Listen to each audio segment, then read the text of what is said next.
भीमराव, मुझे बहुत डर लग रहा है। महाराज मुझे ऐसे नहीं छोड़ेंगे। डरिए मत काका, आप मुझ पर विश्वास रखिए, मैं आपको कुछ नहीं होने दूंगा। काका, चाहे जो हो जाए, चाहे वो जितना डरे, मत डरिएगा। और ये बात हमेशा याद रखिएगा कि अगर कोई डरे ना, तो डर उसे देखकर खुद भाग जाता है। लेकिन कभी कमजोर मत पड़ना। सही कह रहे हो भीमराव, मैं कोशिश करूंगा। तुम अपना ख्याल रखना। हाँ, अपना ख्याल रख लूंगा, अब भी रखना।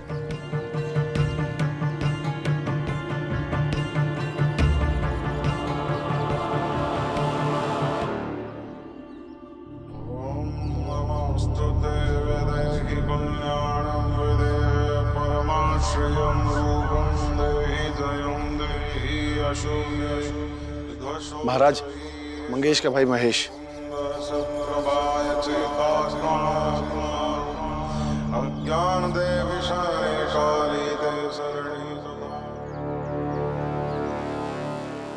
दंडवत प्रणाम करो महाराज को।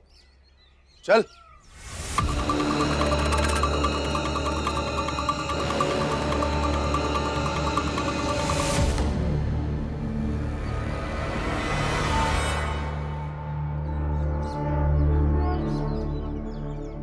आपने हमें क्यों बुलाया महाराज? सुना है तुम्हारे और तुम्हारे भाई के बीच में जमीन को लेकर कुछ विवाद है। हाँ है, और वो जमीन मैं लेकर ही रहूंगा, चाहे आप धर्म के नाम पर उसे कितना भी अपने में मिलाने की कोशिश क्यों न कर ले। महेश, महाराज के सामने खड़ा है, सोच समझकर बात कर। सोच समझकर ही बात कर रहा हूं। क्या मैं नहीं जानता? पहले आपने मंगेश को समझाया, फिर उस जमीन से कलश निकलवाकर उसे डराने की कोशिश की, लेकिन भीमराव ने आपकी योजना की धज्जियां उड़ाई। तब अब आपने मुझे बुलाया है। अच्छा, तुझे हमारे बारे में बहुत कुछ पता है? पूरी कुंडली जानता हूं। तो अब अपनी कुंडली सुनो। 4 साल पहले गांव के मंदिर से भगवान के मूर्ति के सोने की आंख तुमने चुराई थी। गुनहगार ठहराया गया मंदिर का पुजारी। 3.5 साल पहले ईश्वर की मूर्तियों की तस्करी तुमने की थी, और आज तक कोई चोर पकड़ा नहीं गया। अभी 2 साल पहले तुमने अपने ही सगे साले को मारकर फेंक दिया था। लोगों ने समझ लिया किसी जंगली जानवर ने उसे खा दिया होगा। और अभी अंग्रेजी सरकार की माल की गाड़ियों की डकैती में तुम्हारा हाथ था। हम सब कुछ जानते हैं, हम सब कुछ साबित भी कर देंगे। सारे सबूत हैं हमारे पास।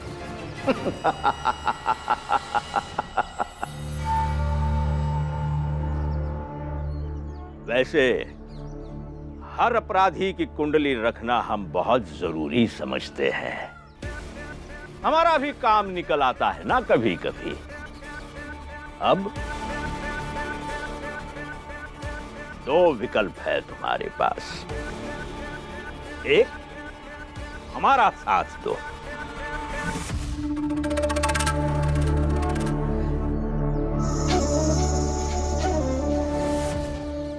लो, इसे ले लो, चरणामृत है। खुद प्राशन कर लो और अपने परिवार को पिला दो। हमारी भक्ति को स्वीकार कर लो। तुम और तुम्हारा पूरा परिवार हमारा भक्त बन जाएगा, और फिर सब कुछ ठीक हो जाएगा। और दूसरा विकल्प, हमारी बात को टाल दो और इंतजार करो कि कब पुलिस तुम्हारे दरवाजे पर आती है और तुम्हें पकड़कर ले जाती है। बाकी फैसला तुम्हारा।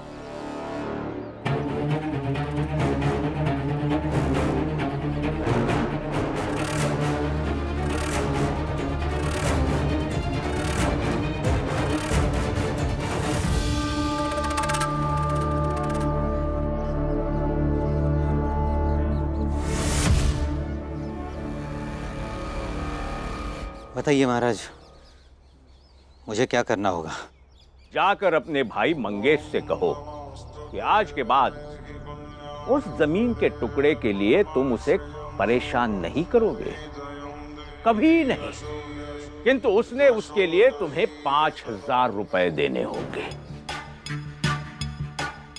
किंतु वो पैसा तो उसके पास होगा नहीं, तो वो आएगा भाग भाग के हमारे सेठ के पास, और फिर वहीं हम खेल कर देंगे।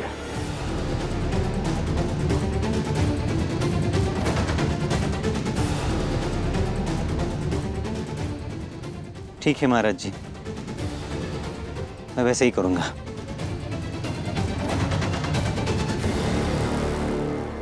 कल्याण हो। वाह महाराज वाह, परिस्थितियों को अपने हिसाब से मोड़ना कोई आपसे सीखे। लेकिन महाराज, आपको इसकी कुंडली कब प्राप्त हुई? जब इसके बारे में जाना। किसी व्यक्ति की कमजोरी का पता हो तो उससे जीतना बहुत आसान हो जाता है, और हमने ये जान लिया था ये व्यक्ति ऐसा है, तो फिर उसका अतीत भी कुछ कुछ वैसा ही होगा। धन्य है महाराज, धन्य है आप।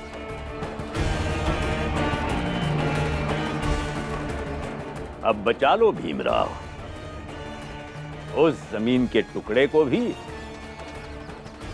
और चाय वाले मंगेश को भी।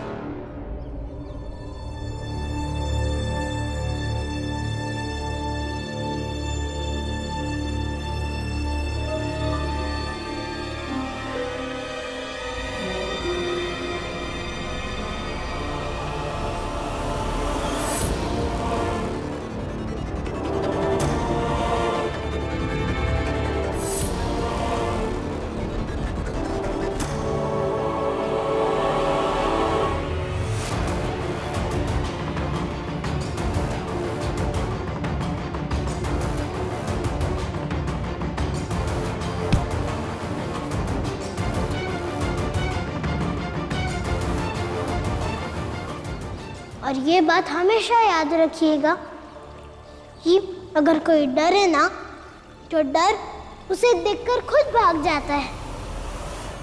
भैया, आप मुझे डराने आए हैं? मैं डरने वाला नहीं। आपको जो करना है कर लीजिए, क्योंकि कोई अगर ना डरे तो उसे डर देखकर चला जाता है। मैं तुझे डराने नहीं आया हूँ, मैं तो बस अपने बीच चल रहे जमीन के विवाद को सुलझाने की तरकीब बताने आया हूँ। कैसी तरकीब?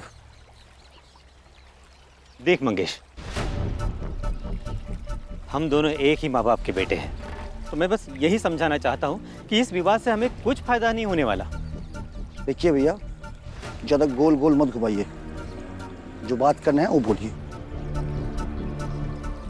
तो मैं बस यही कहना चाहता हूँ कि इस जमीन के बदले तुम मुझे 5,000 रुपया दे दो, बस फिर जमीन तुम्हारी। भैया, हम कैसे मान लें कि 5,000 देने के बाद भी आप मुझे परेशान नहीं करेंगे, तंग नहीं करेंगे? मैं तुमसे वादा करता हूँ कि इस जमीन को लेकर मैं तुम्हें कभी तंग नहीं करूँगा। हाँ, लेकिन अगर तुमने मेरी बात नहीं मानी तो फिर समझ लेना। धमकी दे रहे हैं? अरे पगले, इसे धमकी थोड़ी बोलते हैं, मैं तो बस रास्ता दिखा रहा हूँ हम दोनों भाइयों के बीच शांति स्थापित करने का। देखिए भैया, पहली बात तो मेरे पास 5,000 रुपये है नहीं, और दूसरी बात, अगर 5,000 होते भी तो भी मैं नहीं देता। अच्छा, तो अब धमकी का सुर सुन ले। अगर कल सुबह तक तूने मुझे 5,000 रुपये नहीं दिए तो घर में तुम्हारी बीवी है, बच्चे हैं, उन्हें उठवा लेंगे। फिर ज़मीन भी जाएगी और बीवी बच्चे भी।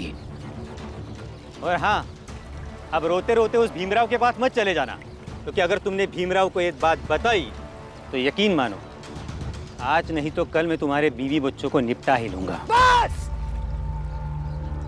बस भैया बस, बहुत बोल लिया आपने।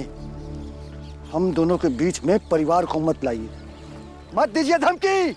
मैं डरता नहीं हूं किसी से। चिल्लाओ और चिल्लाओ, और जब चिल्लाते चिल्लाते थक जाओ ना, तो ये बात जरूर सोचना कि उस भीमराव के चक्कर में कहीं तुम अपने बीवी बच्चों को ना खो दो। लेकिन जो भी सोचना कल सुबह तक, समझे? चलो। जो करना कर लीजिए, डरता नहीं हूं मैं, नहीं डरता।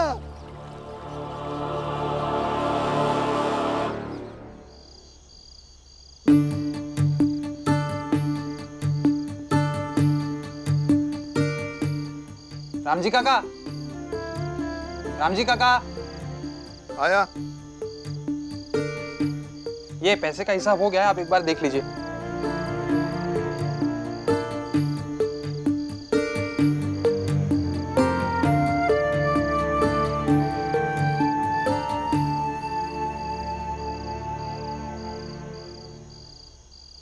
आनंद, पढ़ाई का समय है, पढ़ाई करो। बाबा आज बहुत चला ना, तो इसलिए थक गया हूँ। तो फिर कल से दुकान पे मत आना।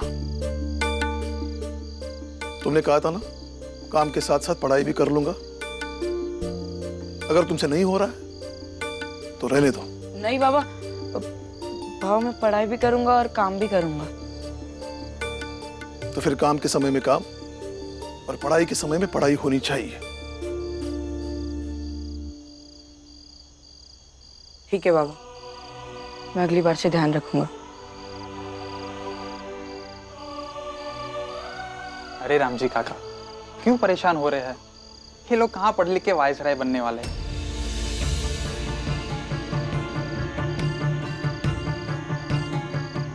क्यों? पढ़ाई लिखाई सिर्फ वाइसराय बनने के लिए की जाती है? पढ़ाई का सबसे बड़ा लक्ष्य होना चाहिए अच्छा और तार्किक व्यक्ति बनना। इसलिए आइंदा मेरे बच्चों की पढ़ाई के बारे में कुछ मत कहिए।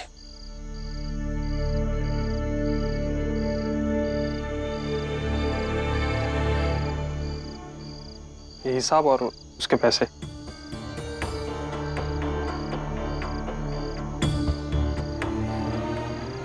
हाँ देख लीजिए, ज्यादा पढ़े लिखे तो है नहीं, क्या पता हम बुरे हो, कुछ धांधली ना कर दियो मैंने।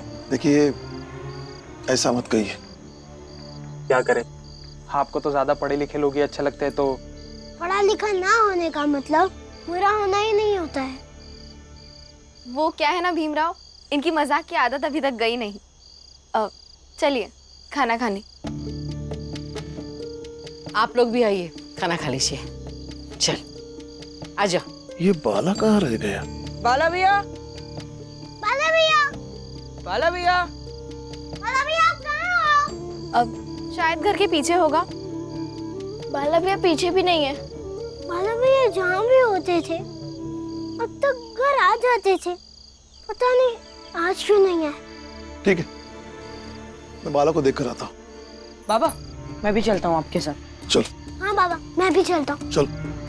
बाला भैया! इन सब के नाटक में हम क्यों परेशान हो? मुझे तो बहुत भूख लगी है, मैं जा रहा हूँ। चलोगी अब कि यहीं रहोगी?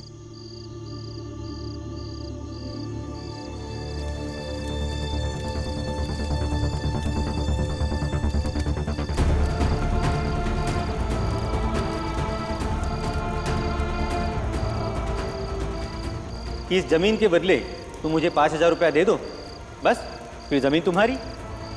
लेकिन जो भी सोचना कल सुबह तक। भीमराव ने कहा था किसी भी कीमत पे डरना नहीं है। एक काम करता हूँ, भीमराव को जाकर बताता हूँ कि मेरे भाई ने मुझे धमकी दी है। हाँ।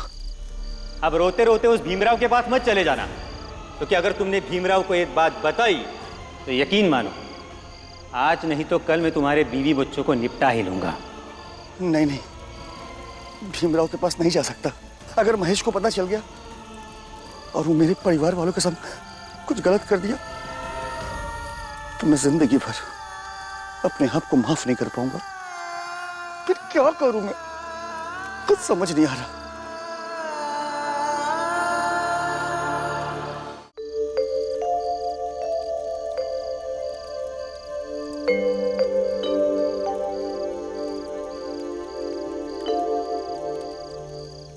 अजीब पागल है वो बाला भी, एकदम से बैल बुद्धि है। मुझे तो समझ ही नहीं आता कि वो कब क्या करता रहता है।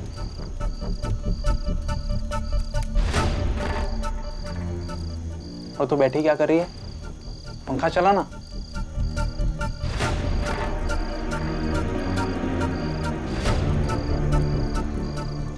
और बाला तो जो है सो है, एक आनंद है। बड़ा भाई होकर भीमराव का चमचा बना फिरता रहता है। और भीमराव पढ़ाई के पीछे ऐसे पागल है जैसे पढ़ लिख कर कोई वाइसराय बन जाएगा। आप क्यों उन लोगों के पीछे पड़े हुए हैं? तुम्हें बड़ी चिंता लगी रहती है इन लोगों की, क्यों?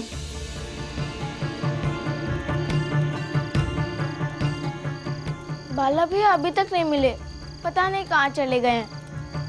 अरे आ जाएगा थोड़ी देर में, और अगर नहीं आया तो मैं खाना खा के आता हूँ, फिर ढूंढेंगे उसे। जाओ। ठीक है।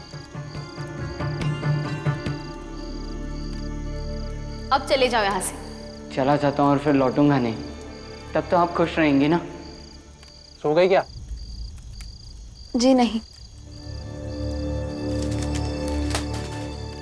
जाओ बाहर जाओ, मैं खा लूँ तब आना। दिन भर पति काम करके आता है, लेकिन बीवी को इतनी तमीज नहीं कि थोड़ा ढंग से प्यार से उसे खाना दे। जा तू बाहर, फिर जा। जाते कि नहीं यहां से? जा।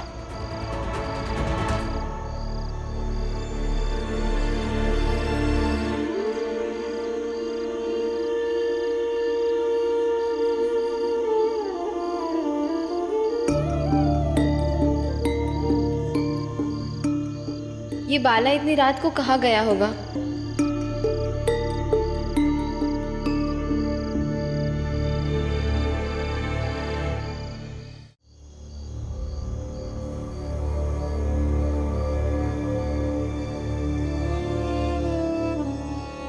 बाला, बुआ, बाला भैया नहीं मिले। ऐसे बिना बताए तो वो कभी कहीं जाता नहीं है, आज कैसे चला गया? कब आएगा बाला भैया? आ जाएगा बेटा, घबराओ मत। बाला भैया?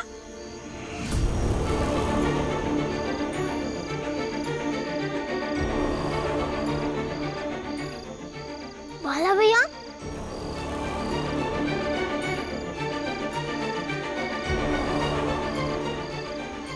बाला, तुम कहाँ थे? बस पासी के गांव में बाजा का कार्यक्रम तय करने के लिए गया था, इसलिए लौटने में देरी हो गई। लेकिन बेटा बताना चाहिए था ना, घर में सब लोग परेशान थे। कल से बताकर जाऊंगा बाबा। चलिए बाला भैया, खाना खाने चलते हैं।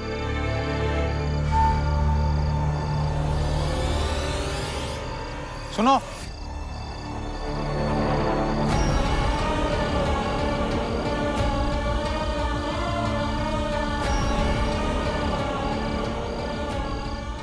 इधर आओ, इधर आओ।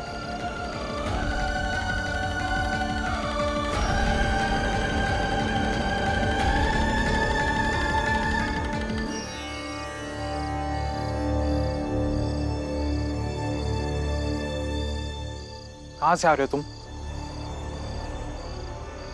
मैंने पूछा कहां से आ रही हो तुम? बताओ कि इतनी रात को कहां से आ रही हो?